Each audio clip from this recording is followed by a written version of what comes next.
L'infinito geometrico, nuovo movimento artistico. L'infinito geometrico, nuovo movimento artistico.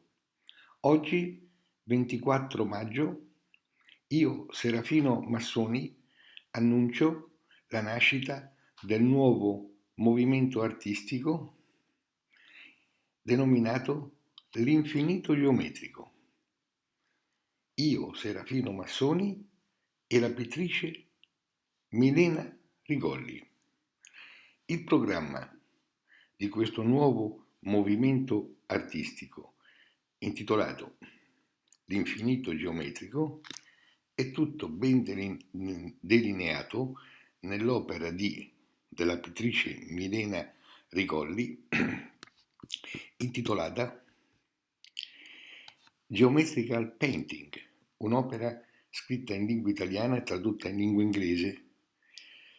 E questa opera di Milena Rigolli, Geometrical Painting, viene messa come link nel riassunto di questo video e sta alla base di questo nuovo movimento artistico denominato l'infinito geometrico.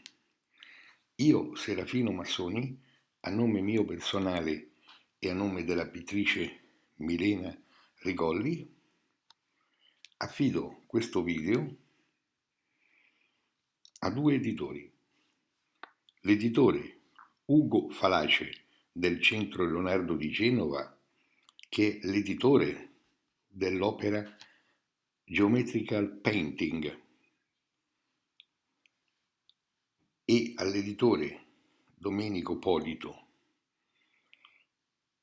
di Leonide Edizioni, che è l'editore della mia opera La stirpe del serpente.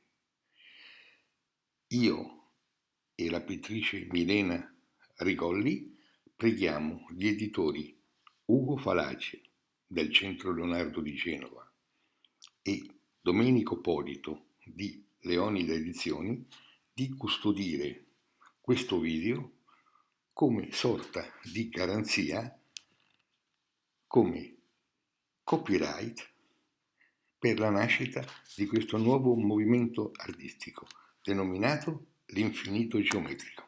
Grazie editori.